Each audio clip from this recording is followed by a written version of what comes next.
तो hello dear student, I welcome you again in this Sachchidanand learning channel.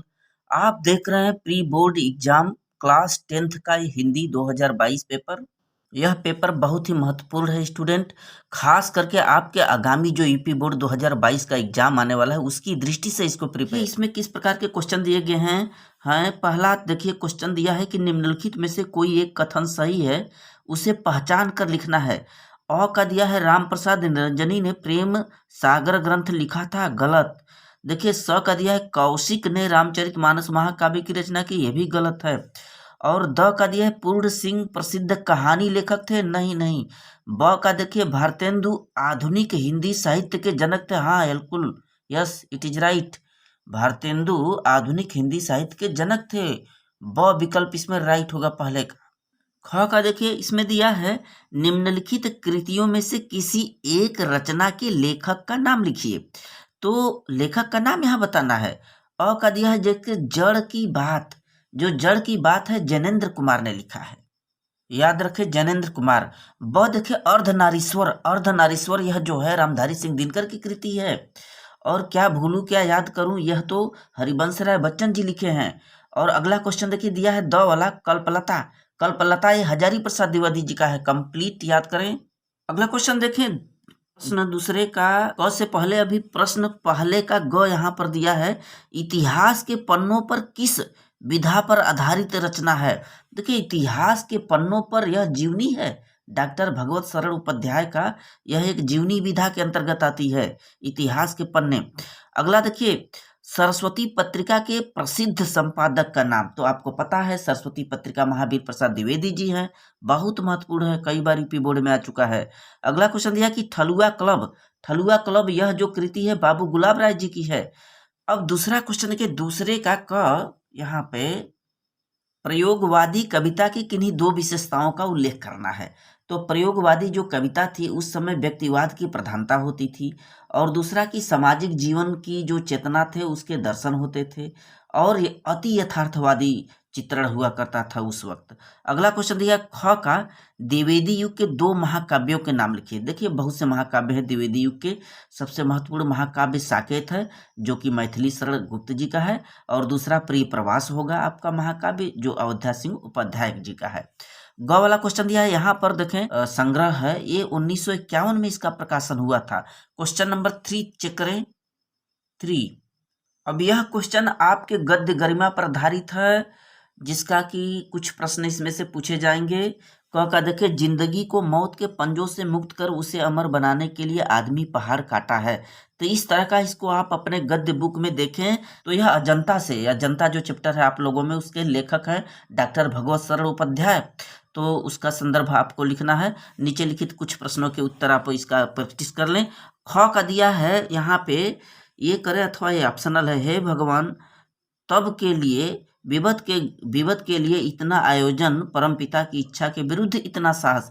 तो यह जो कृति है यह आपके गद्य गरिमा से ममता चैप्टर है, जयशंकर प्रसाद इसके लेखक हैं, और उस पर आधारित कुछ क्वेश्चनों का प्रैक्टिस आप कर लेंगे। ऐसा क्वेश्चन आपके एग्जाम में, यूपी बोर्ड एग्जाम में आएगा।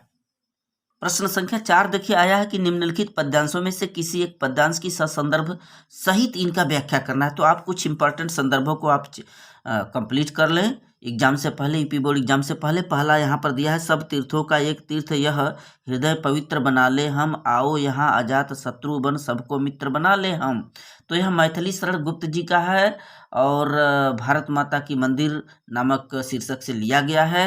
और यहाँ पे ख वाला क्या दिया है कि धूरी भरे अति शोभित श्यामजू तैसी बनी सिर, सुंदर चोटी खेलत खात फिरे अंगना पग पैजन बाजत पीरी कछोटी।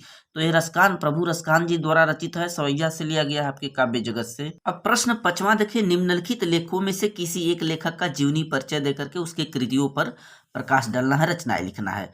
बहुत ही इंपॉर्टेंट है, गद्य गरिमा से आपके दिया है कि आचार्य रामचंद्र शुक्ल का करें, जयशंकर प्रसाद का, भगवत शरण उपाध्याय का, तीनों ही सुपर बेस्ट हैं। इन तीनों को आप कंप्लीट कर लें यूपी बोर्ड से पहले। और ख वाला देखेंगे, निम्नलिखित कवियों में से किसी एक कवि का जीवनी परिचय देते हुए काव्य रचनाएं लिखना है। तो तुलसीदास, मैथिली शरण गुप्त, सुमित्रा नंदन पंत जी हैं, तीनों बेहद इंपॉर्टेंट है यूपी बोर्ड एग्जाम की दृष्टि से। क्वेश्चन नंबर 6 है आपके संस्कृत परिचयिका से हिंदी जगत से। यहाँ पर देखा एषा नगरी भारतीय संस्कृत भाषायाश्च केंद्र स्थलम अस्ति, तो इसका अनुवाद आप प्रैक्टिस कर लेंगे। अथवा में दिया है कि सर्वे भवन्तु सुखिनः सर्वे सन्तु निरामयाः सर्वे भद्राणि पश्यन्तु मा कश्चित् दुःख भाग् भवेत्। मैंने बहुत ही इंपॉर्टेंट श्लोक है, कई बार यूपी बोर्ड में आ चुका है। सभी लोग सुख रहें, सभी निरोग रहें, रोग मुक्त रहें, सर्वे भद्राणि पश्यन्तु, सब लोग कल्याण को देखें, मा कश्चित् दुःख भाग् भवेत्, किसी को दुख न होए। प्रश्न 7 यहाँ पर दिया है कि अपनी पाठ्य पुस्तक से कोई एक श्लोक लिखना है जो कि इस पेपर में ना आया हो, काफी इंपॉर्टेंट, 2 नंबर का आते हैं। अगला प्रश्न देखिए ख का दिया है, ये आपके संस्कृत परिचयिका से ही है। किन्हीं 2 प्रश्नों का जवाब देना है, 2 नंबर के हैं। वाराणसी किमर्थ प्रसिद्धा, तो जो वाराणसी है सुविख्याता प्राचीन नगरी इति प्रसिद्धा। ख का दिया है वीरः केन पूज्यते, तो वीरः वीरेण पूज्यते, इसका आंसर आप देंगे वीरः वीरेण पूज्यते। देखिए विश्वस्य स्रष्टा कः, तो विश्वस्य स्रष्टा है ईश्वरः, विश्व का जो सबसे श्रेष्ठ है, विश्व के जो रचनाकार है सृष्टि के, वह ईश्वर हैं।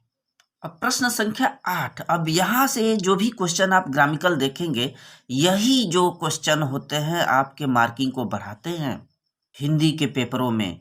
रोला सोरठा दोहा चौपाई छंद और कुछ तद्भव तत्सम, ये बहुत ही महत्वपूर्ण, यहाँ पर मिस्टेकिंग आपको नहीं करना है। यूपी बोर्ड में जाने से पहले इन सब को अच्छी तरह से कंप्लीट करके जाइएगा, क्योंकि नंबर यहीं से आपके इंक्रीज होते हैं पेपर में। देखिए प्रश्न 8वां का कह दिया हास्य अथवा करुण रस की परिभाषा उदाहरण सहित देना है।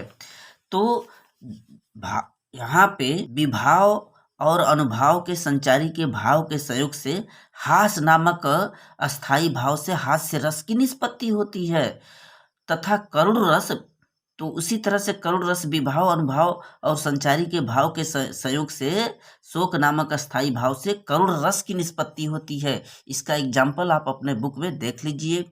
क्वेश्चन नंबर ख है उत्प्रेक्षा अथवा रूपक अलंकार की डिफिनीशन परिभाषा आया है। तो उत्प्रेक्षा अलंकार जहाँ उपमेय में उपमान की संभावना की व्यक्त किया जाए, वहाँ पर उत्प्रेक्षा अलंकार होता है। जैसे सोहत ओढ़ पीत पटु श्याम सलोने गात मनव नीलमणि शैल पर आतप पर्यो प्रभात, इसको कंप्लीट कर लेंगे। जहाँ उपमेय में उपमान की संभावना किया जाए, आखिर उपमेय क्या है? उपमेय माने जिस वस्तु की हम तुलना करते हैं उसे उपमेय कहते हैं, और जिससे तुलना किया जाता है उसे उपमान कहते हैं। जैसे मैं तो चंद्र खिलौना लई हूँ, तो इसमें जो चंद्र है, चंद्र उपमेय है यानी चंद्रमा, और खिलौना क्या है? उपमान है। दूसरा पूछा है कि रूपक अलंकार की परिभाषा लिखिए। तो जहाँ उपमेय में उपमान का अभेद रहित आरोप हो, अर्थात जहाँ उपमेय में उपमेय और उपमान में भेद होते हुए भी दोनों में समानता होती है, कंपैरिजन होता है, दोनों में एक सिमिलरिटी पाई जाती है, वहाँ रूपक अलंकार होता है। जैसे वही एग्जाम्पल मैं तो चंद्र खिलौना लय हूँ, यानी चंद्र क्या है? उपमेय है, खिलौना क्या है? उपमान है।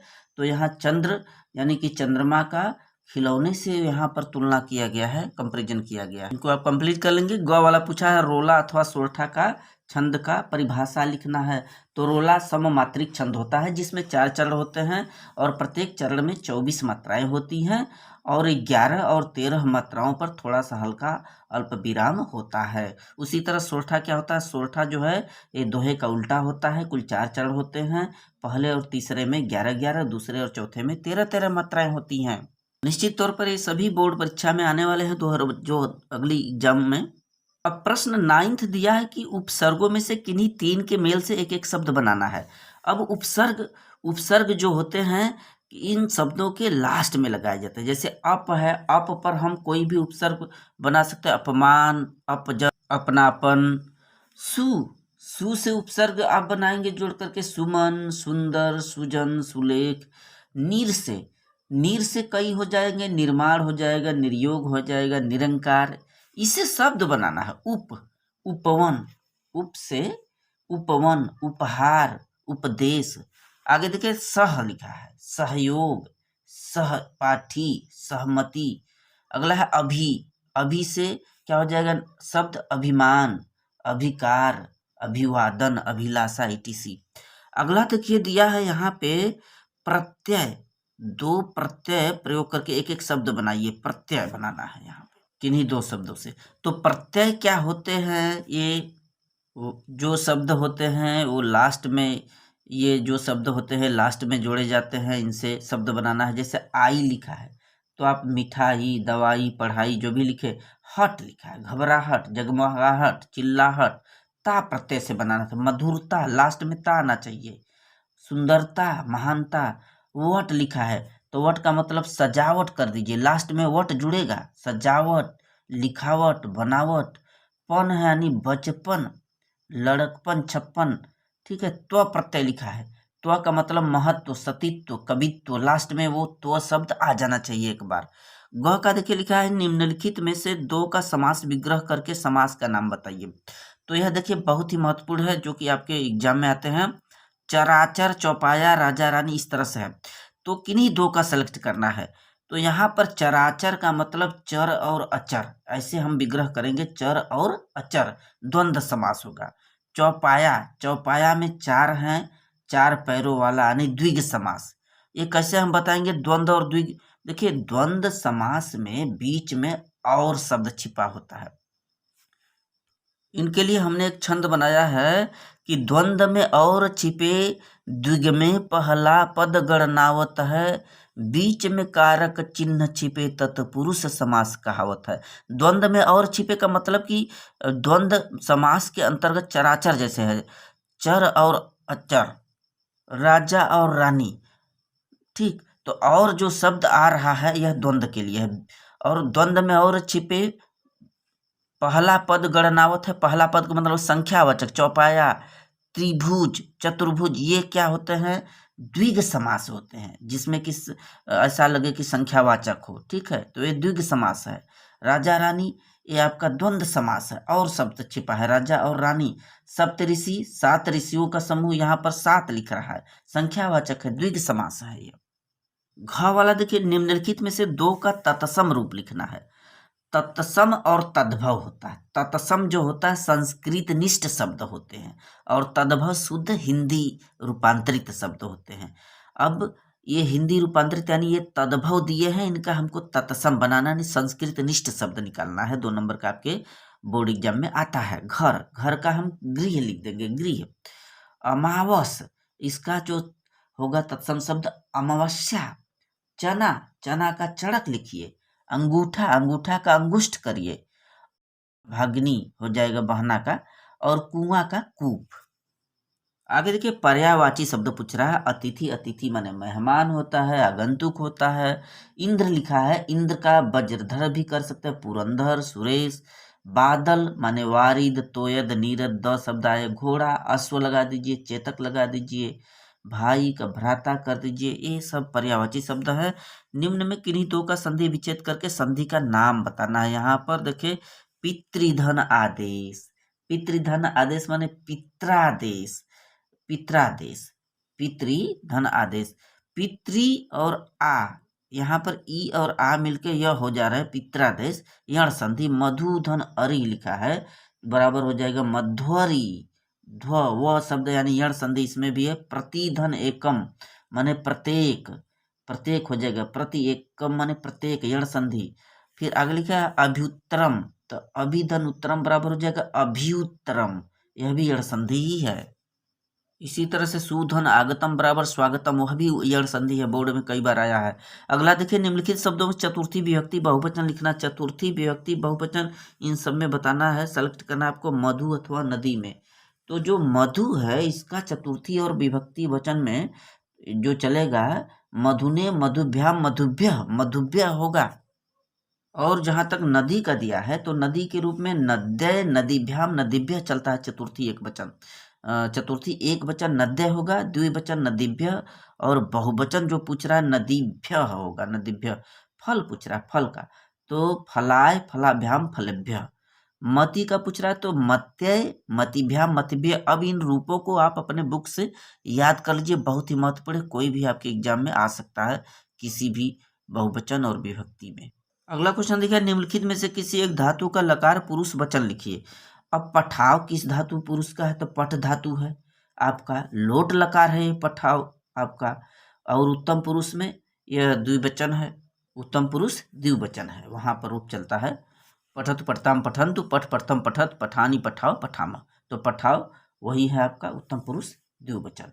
अगला पूछा हसामह, तो हसामह जो है ये लट लकार है, उत्तम पुरुष बहुवचन का ये हस धातु से लिया गया है हसामह। घ वाला देखें, निम्नलिखित में से किन्हीं दो वाक्यों का संस्कृत में अनुवाद कीजिए। यहाँ पर संस्कृत में अनुवाद करना है, इनका आप प्रैक्टिस कर लेंगे। देखिए दिया है कि हम दोनों मिलकर गाएंगे, तो यहाँ पर क्या हो जाएगा, अहम बयाम वयम, हम दोनों, अवाम मिलित्वा गायस्यामः हो जाएगा। इसका सही रूप तुम अपना कर्तव्य करो, तुम स्वकर्तव्यम कुरु। अगला विद्या सभी धनों में श्रेष्ठ है, विद्या सर्वधनम प्रधानम अस्ति, वह पैर से लंगड़ा है, सह पादेन खंजह अस्ति। अगला क्वेश्चन दिया है कि निम्नलिखित में से किसी एक पर निबंध लिखना है आपको, इनका आप प्रैक्टिस कर लें, तैयार कर लें। पर्यावरण सुरक्षा है, वृक्षारोपण है, और जीवन में खेलकूद की उपयोगिता है, अथवा कोरोना जैसी चुनौती है, और कंप्यूटर। इनको आप देख लेंगे, कंप्लीट कर लेंगे, बहुत इंपॉर्टेंट है। ज्योति जवाहर खंड काव्य के आधार पर कलिंग युद्ध का वर्णन करना है, और ज्योति जवाहर खंड काव्य के नायक का वर्णन करना है। तो इन क्वेश्चनों को आप चेक कर लेंगे, बहुत ही इंपॉर्टेंट क्वेश्चन है आपके एग्जाम की दृष्टि से। So thanks student.